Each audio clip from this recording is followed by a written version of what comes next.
नमस्कार प्रिय साथियों, कैसे हो? उम्मीद है कि आप ठीक होंगे। प्रिय साथियों, हम अजमेर जिला दर्शन पढ़ रहे थे। अजमेर जिले के बारे में हमने काफ़ी कुछ पढ़ा भी है, लेकिन उसके बावजूद भी काफ़ी जानकारियां रह भी गई है।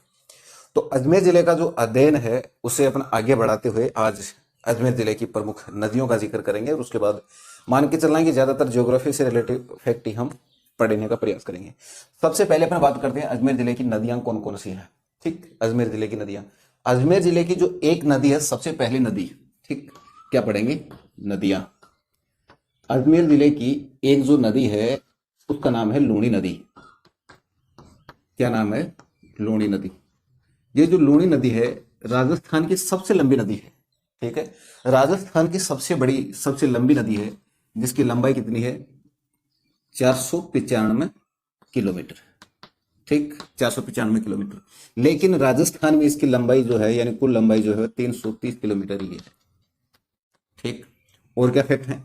इसके अलावा आप देखेंगे कि राजस्थान की ये 6 जिलों में बहती है। राजस्थान के 6 जिलों में ये नदी बहती है। कौन कौन से हैं वो जिले? अजमेर के नाग पहाड़ से निकलती है, यानी कि अजमेर जिला आ गया। कहां से निकलती है? नाग पहाड़ से। अजमेर के नाग पहाड़ से नदी निकलती है। उसके बाद उसके बाद आपका आ जाता है नागौर। ठीक, नागौर जिला। उसके बाद आपका पाली, फिर जोधपुर, फिर क्या है? जोधपुर है। उसके बाद आपका जालोर और बाड़मेर। इसके साथ ध्यान में रखें, जालोर में एक तहसील है सांचौर,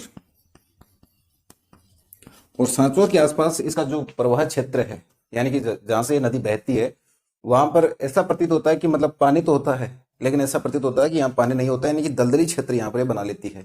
उस दलदली क्षेत्र को सांचौर के आसपास क्या कहते हैं? नेहड़ कहते हैं। और ये नेहड़ एग्जाम में पूछा गया है, मतलब गहराई में जाके ये पूछा गया। हालांकि लूणी नदी का नाम तो पूछा गया है कि मरुस्थल की गंगा किसे कहते हैं। क्या कहते हैं इसे? मरुस्थल की गंगा। मरुस्थल की गंगा कहा जाता है इसे, मरुस्थल की गंगा। अन्य क्या नाम है इसके? नाम देख लेते हैं। जहां से ये नदी निकलती है, यानी नागपाड़ से जहां से निकलती है नदी, वहां पर इसे सागरमती कहते हैं। क्या कहते हैं? सागरमती। उसके बाद गोविंदगढ़ अजमेर के पास इसे सरस्वती कहते हैं। सरस्वती। ठीक, उसके बाद इसे आप क्या कहेंगे? जो कालिदास हैं वो कहते हैं इसे अंत सलीला। क्या कहते हैं? अंत सलीला कहते हैं कालिदास। इसके अलावा इसे लवणवती कहते हैं। लवणवती। ठीक, इसके अलावा इसे आदि खारी और आदि मीठी नदी कहा जाता है। आदि खारी और आदि मीठी नदी। इसके अलावा ये कहां तक जाती है?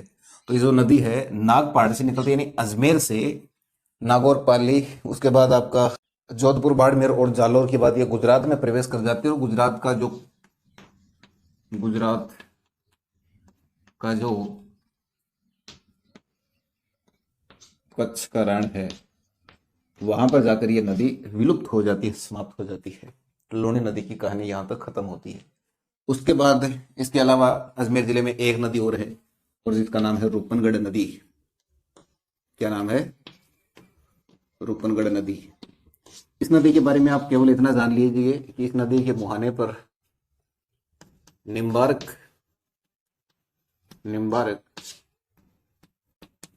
संप्रदाय की प्रमुख पीठ है। क्या है? प्रमुख पीठ। और ये जो क्षेत्र है वह कौन सा है? सलेमाबाद। और ये एग्जाम में पूछा गया था, सलेमाबाद। निम्बार्क संप्रदाय की जो उपपीठ है वह कहां पर है? उदयपुर में। उपपीठ कहां? उदयपुर में है। और प्रधान पीठ या मुख्य पीठ कहां पर है? अजमेर में। अजमेर जिले की नदियां पढ़ रहे हैं अपन। उसके बाद अजमेर जिले में एक नदी और है, मासी नदी। कौन सी नदी है? मासी। ये नदी और है, किशनगढ़ के आसपास से ये नदी निकलती है। ठीक है, उसके बाद अपन बात करते हैं अजमेर जिले से संबंधित पर्वत। ठीक, तो अजमेर में मध्य अरावली की सबसे ऊंची चोटी है। मध्य अरावली की सबसे ऊंची चोटी। जिसके समुद्र तल से जो ऊंचाई है मीटर में वो कितनी है, 873 मीटर। और ये एग्जाम में पूछा गया है। उत्तरी अरावली की सबसे ऊंची चोटी सीकर जिले में रघुनाथगढ़ की चोटी है, ठीक है, याद रहे।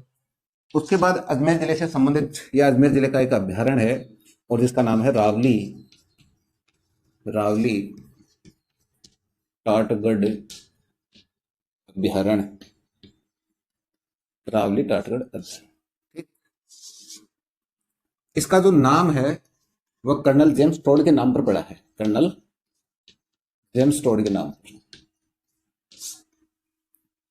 कर्नल जेम्स टोड के नाम पर टोडगढ़ या टोडगढ़ दुर्ग भी है क्या, कोई कमेंट में जरूर लिखें कहाँ का है, ठीक। उसके बाद इसका जो कुल क्षेत्रफल है वो 495 किलोमीटर है। कितना है, 495 किलोमीटर, वर्ग किलोमीटर आएगा, यानी कि स्क्वायर किलोमीटर, ठीक। उसके बाद 1983 में इसकी स्थापना की गई। प्रमुख वन्य जीव कौन से हैं इसमें, वन्य जीव, ठीक। तो इसमें आपको रींछ मिल जाएगा, इसके अलावा जरख मिल जाएगा इसमें अगर देखना चाहें, गिद्दड़ मिल जाएगा, गिद्दड़, ठीक। गिंदड़ लोक नृत्य जो है शेखावाटी का लोक नृत्य है, ठीक। और शेखावाटी का प्रसिद्ध है गिंदड़, ये गिद्दड़ है न कि गिंदड़ है। उसके अलावा बंदर, ये कुछ यहाँ पर वन्य जीव पाए जाते हैं। कौन सा अभ्यारण्य है, रावली टाटगढ़ अभ्यारण्य। कहाँ का है, अजमेर का है। हम अजमेर जिला में पढ़ रहे हैं, अजमेर का अभ्यारण्य है। इसके बाद प्रमुख खनिज देख लीजिए, खनिज कौन कौन से। यहाँ पर सर्वाधिक जो खनिज पाया जाता है वह फेल्सपार है। फेल्सपार कहाँ पर पाया जाता है, गांव है एक मकरेरा। कौन सा गांव है, मकरेरा। मकरेरा में राजस्थान में जो कुल फेल्सपार होता है या उत्पादन होता है उसका 96% अकेले मकरेरा से होता है। इसके अलावा अजमेर में एक जगह और है जिसका नाम है दादलिया, दादलिया, ठीक, दादलिया। उसके बाद यहां से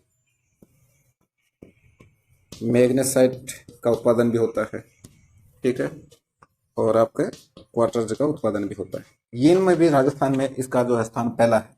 और जो फेल्सपार है इसमें भी जो है राजस्थान में अजमेर जिले का स्थान पहला स्थान है। फिर से रिपीट कर रहा हूँ, खनिज कौन कौन से पाए जाते हैं, फेल्सपार है, मैग्नेसाइट है, क्वार्टर्स है। तीनों में ही या तीनों के उत्पादन की दृष्टि से देखा जाए तो राजस्थान के जितने भी जिले उन सब में टॉप नंबर पर आता है कौन सा, अजमेर जिला, ठीक है। कौन सा जिला, अजमेर जिला। पर्वत मैंने आपको बताई दिए, मध्य अरावली की सबसे ऊंची चोटी है यहाँ पर 873 औसतन उसकी ऊंचाई है समुद्र तल से, ठीक है। उसके बाद अपन बात करते हैं अजमेर जिले के प्रमुख, अजमेर जिले के प्रमुख बांध कौन कौन से हैं। बांध, लसाड़िया बांध का नाम सुना है क्या आपने, एग्जाम में कई बार पूछा गया लसाड़िया बांध को। यहां पर बांध कौन कौन से हैं, एक तो है यहां पर नारायण सागर बांध, नारायण सागर बांध। इसकी स्थापना या इसकी जो नींव रखी गई थी 1955 में तत्कालीन राष्ट्रपति कह दीजिए डॉक्टर राजेंद्र प्रसाद के द्वारा, राजेंद्र प्रसाद के द्वारा, ठीक है। इसे राजस्थान सॉरी अजमेर का समुद्र कहते हैं। इसे क्या कहते हैं, अजमेर का समुद्र।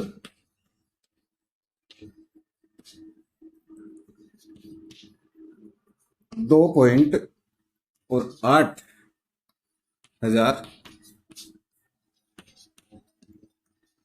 हेक्टेयर क्षेत्र में इस बांध से क्या होती है, सिंचाई होती है, सिंचाई होती है। और यही एक बड़ा कारण है कि अजमेर का इसे समुद्र कहा जाता है। उसके बाद यहां पर एक आप देखेंगे लसाड़िया बांध है, लसाड़िया बांध अजमेर में कौन सा बांध है, लसाड़िया बांध। इसके अलावा यहां पर एक मुड़ोती बांध है, मुड़ोती बांध। इसके बाद यहां पर एक बिसलपुर बांध है, बिसलपुर बांध, और इसका निर्माण किसने करवाया है, विग्रहराज चतुर्थ ने, ठीक है। किसने करवाया है, विग्रहराज चतुर्थ ने। याद रह जाएगा, रखना ही होगा, विकल्प नहीं है। बिसलपुर बांध जो है क्यों नाम है इसका, क्योंकि विग्रहराज का एक अन्य नाम जो है वो क्या है, बिसल देव है। क्या नाम है एक अन्य नाम, बिसल देव है, और यही एक बड़ा कारण है कि इसका नाम क्या है, बिसलपुर बांध। ठीक है, बिसलपुर बांध। उसके बाद अपन बात करते हैं अजमेर जिले से संबंधित प्रमुख शिलालेख, शिलालेखों की बात करते हैं। शिलालेख कौन कौन से हैं? तो यहां पर एक तो है आपका अजमेर शिलालेख,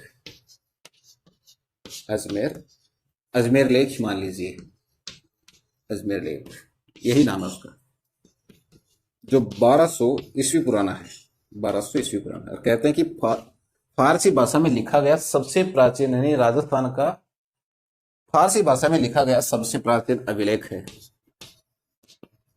फारसी भाषा का सबसे प्राचीन अभिलेख या शिलालेख कह दीजिए। उसके बाद एक यहां पर है बड़ली शिलालेख, बड़ली शिलालेख। ठीक है, और ये राजस्थान का, अब देखिए मैंने क्या बताया कि पारसी भाषा का या फारसी भाषा का सबसे पुराना अभिलेख कौन सा है, शिलालेख कौन सा है, अजमेर का शिलालेख जो 1200 ईस्वी का है। बड़ली का जो शिलालेख है, ये राजस्थान के जितने भी अभिलेख हैं या जितने भी शिलालेख हैं उन सब में पुराना है, और उसका जो डेट है वह क्या है, 443 ईस्वी का माना जाता है। ठीक है, और ये एक स्तंभ लेख है। क्या है ये? स्तंभ लेख है, यानी कि स्तंभ जो है खंडित हुआ है, टूट चुका है, लेकिन उस पर जो है ये शिलालेख या कुछ लिखा हुआ है जो 443 ईस्वी का है, ईसा पूर्व का है, सॉरी ईसा पूर्व। उसके बाद अगर पशुधन की बात करें तो क्या कंडीशन है अजमेर की, सबसे अधिक यानी कि सर्वाधिक मुर्गी पालन वाला जिला है ये, सर्वाधिक राजस्थान में सर्वाधिक मुर्गी पालन किस जिले में होती है, अजमेर जिले में। मुर्गी क्या देती है, अंडे, यानी कि सर्वाधिक अंडा उत्पादन, अंडा उत्पादन वाला जिला। ठीक है, दोनों फैक्ट याद रखने, इसमें से ये एग्जाम में आया है, अभी तक ये एग्जाम में पूछ लिया है। इसके बाद आप देखेंगे यहां पर राजकीय कुक्कुट प्रशिक्षण केंद्र स्थापित किया गया 1988 में, अब 1988 में। इसके बाद यहां पर एक गांव है रामसर, और रामसर में वृषभ पालन फार्म है, वृषभ पालन फार्म। एग्जाम में कोई भी चीज पूछी जाती है, कोई भी क्वेश्चन कहीं से भी उठाया जाता है, तो वे क्वेश्चन उठते हैं जो बाकी के क्वेश्चन या बाकी के जो पॉइंट होते हैं उससे रिलेटिव, उनसे यूनिक हो। तो वृषभ पालन है, ये मान के चलना कि गौ पालन है, या मान के चलना गाय जो पालते हैं। इसके अलावा जो मुर्गी पालन की बात की, बकरी पालन की बात कर लीजिए, भेड़ पालन की बात कर लीजिए, उन सब में वृषभ पालन जो है वो अलग है या नहीं है, तो संभवतः यहां से क्वेश्चन उठ सकता है। उसके बाद यहां पर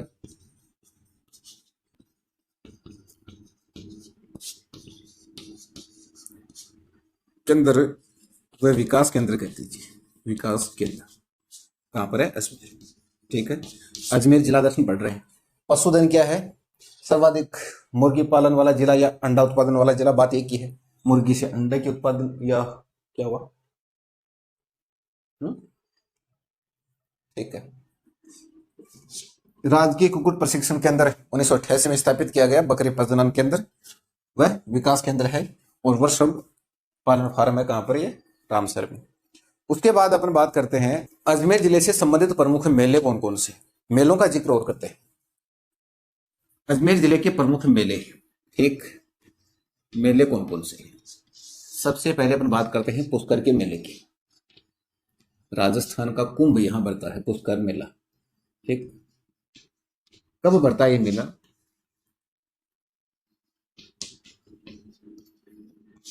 कार्तिक शुक्ल अष्टमी को ये मेला बढ़ता है। देहाती भाषा में कार्तिक की 8 मेड़ो है। ठीक, उसके बाद कहां तक चलता है, तो कार्तिक पूर्णिमा तक मेला चलता है, कार्तिक पूर्णिमा तक। ये जो मेला है ये एक पशु मेला है। कौन सा मेला है, पशु मेला है, और राजस्थान का सर्वाधिक सर्वाधिक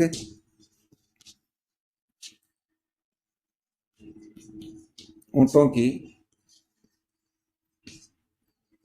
बिक्री वाला मेला माना जाता है।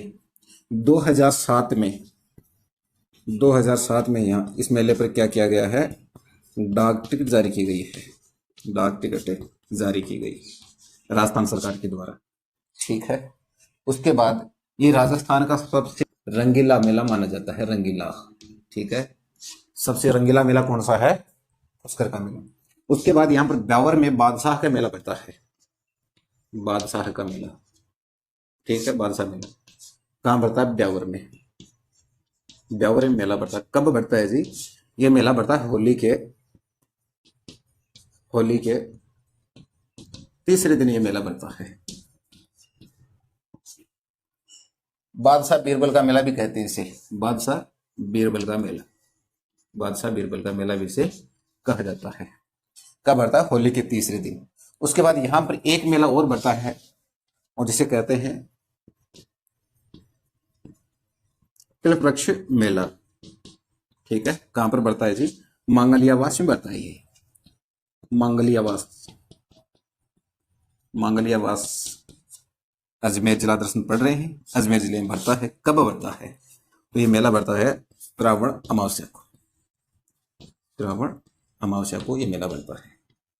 श्रावण में जो माउस आवे उस माउस को ये मेला बढ़ता है। ठीक। प्रमुख मेले रिपीट करना चाहें, पुष्कर का मेला, राजस्थान का कुंभ भी इसे कहते हैं, बहुत ही महत्वपूर्ण मेला माना जाता है, सबसे बड़ा मेला कह दीजिए एक सेंस में से। राजस्थान का इसे रंगीला या राजस्थान का सबसे रंगीला मेला माना जाता है। पशु मेला है ये, जो कार्तिक शुक्ल अष्टमी से लेकर कार्तिक पूर्णिमा तक ये मेला बढ़ता है। सर्वाधिक ऊंटों की बिक्री वाला ये मेला माना जाता है। और 2007 में राजस्थान सरकार के द्वारा डाक टिकट जारी की गई इस मेले पर। कौन से मेले पर, पुष्कर मेले पर। ठीक है। इसके अलावा बादशाह का मेला बढ़ता है यहाँ पर होली के तीसरे दिन ब्यावर में। मांगलियावास में कल्पवृक्ष का मेला बढ़ता है। अच्छा, राजस्थान का कल्पवृक्ष किसे कहते हैं? प्रिय साथियों, थोड़ी सी मेहनत कर लीजिए, कमेंट पर लिखिए कि राजस्थान का कल्पवृक्ष अब वो कौन सा है, अब बताइए। प्रिय साथियों, यहां पर एक विश्वविद्यालय है जिसका नाम है दयानंद कृषि महाविद्यालय। ठीक है। दयानंद कृषि महाविद्यालय। क्यों जाना हमने इसका नाम? आपने हर गोविंद खुराना का नाम सुना है क्या? एग्जाम में कई बार पूछा गया है। जो इस विश्वविद्यालय के पहले विद्यार्थी थे, क्या थे? पहले विद्यार्थी थे। ठीक है। जिन्हें विज्ञान के क्षेत्र में ठीक है, क्या मिला है? नोबेल पुरस्कार मिला है। ठीक है, नोबेल पुरस्कार। उसके बाद यहां पर एक मेयो कॉलेज है, मेयो कॉलेज। ठीक है, जिसकी स्थापना अजमेर दरबार के द्वारा 1875 में की गई है। ठीक है। इसके जो प्रथम प्राचार्य कौन है? सेंट ओलिवर जो। पहले विद्यार्थी कौन है? ठीक, विद्यार्थी अलवर के युवराज थे और जिनका नाम था मंगल सिंह। क्या नाम था? मंगल सिंह। और वो इस विश्वविद्यालय के या महाविद्यालय के क्या थे? पहले विद्यार्थी थे। उसके बाद आप देखेंगे यहां पर एक गिब्सन नाम करके व्यक्ति है, जिसे यहाँ के जो एक उपप्राचार्य था और जिसका नाम था दानमल। कौन थे ये? उपप्राचार्य। और इसने इसे क्या कहा? शाहजहां कहा। क्या कहा? शाहजहां। शाहजहां का। क्योंकि जब ये गिब्सन यहाँ पर आया तो यहाँ पर इन्होंने कॉलेज की गतिविधियों में और पाठ्यक्रम में जो है बढ़ावा दिया था, इसलिए क्या कहा है इसमें, दानवल ने इसे क्या कहा, शाहजहां का। प्रिय साथियों, यहाँ पर मंदिरों और मस्जिदों का क्या सीन है देखते हैं। मंदिर देखते हैं पहले, मंदिर कौन कौन से यहाँ प्रमुख मंदिर। एक यहाँ पर है वर्राह मंदिर का निर्माण करवाया गया था अर्णोराज के द्वारा, अर्णोराज, ठीक, अर्णोराज चौहान। उसके बाद यहाँ पर एक सावित्री माता का मंदिर है, सावित्री माता का मंदिर, ठीक है। कहाँ पर है, रत्नागिरी पहाड़ी पर इसका निर्माण करवाया गया। इसके बाद यहाँ पर एक 9 ग्रहों का मंदिर है, ग्रहों का मंदिर। इसके बाद यहाँ पर एक ब्रह्मा मंदिर है, भारत का एकमात्र ऐसा मंदिर, ठीक है। कहां पर, ये पुष्कर में, भारत का एकमात्र ऐसा मंदिर ब्रह्मा का जहां पर इसकी विधिवत पूजा होती है, ठीक है। इसके बाद जैन तीर्थकर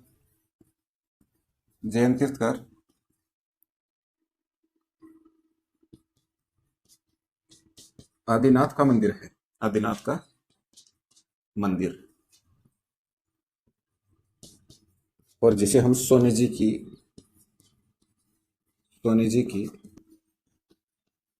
नसिया कहते हैं, ठीक है। और याद रहे इस मंदिर को लाल मंदिर भी कहते हैं। क्या कहते हैं, लाल मंदिर।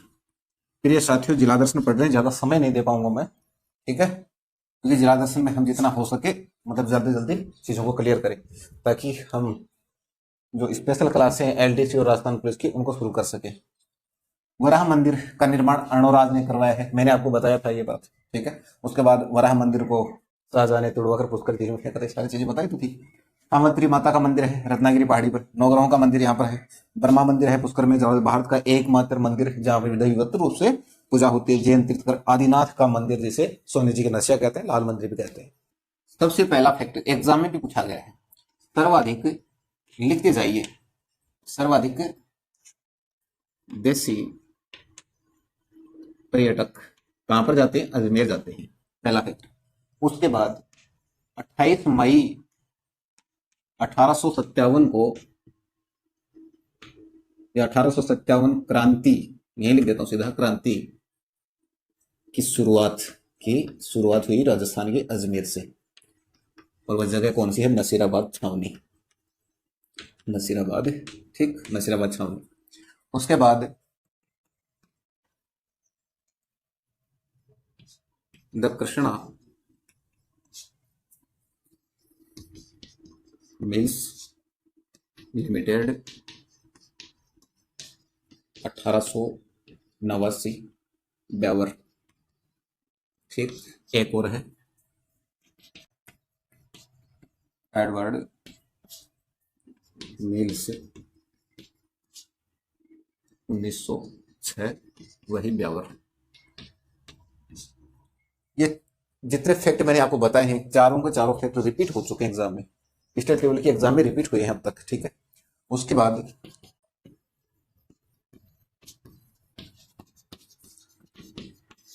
सबसे बड़ी संगमरमर मंडी किशनगढ़ में।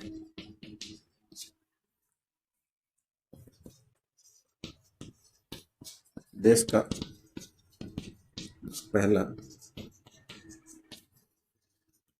Sober railway station. इसके बाद राजस्थान का पूर्ण साक्षर गांव मसूदा, क्या नाम है, मसूदा। कहां पर है, अजमेर में, मसूदा अजमेर, ठीक। उसके बाद राजस्थान की सबसे प्राचीन या पुरानी मान लीजिए, ठीक है, प्राचीन अच्छा नहीं लगेगा, पुरानी, पुरानी डेयरी, क्या नाम है? पद्मा डेयरी। पद्मा डेयरी। अब एक घटना हो रहा है, एक बार चाहे तो रिपीट कर ले, यहां तक दिखाई देगा क्या? कानपुर निवासियों से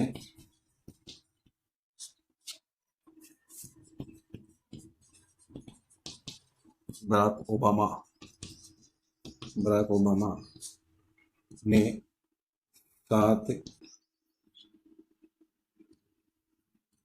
नवंबर और 2010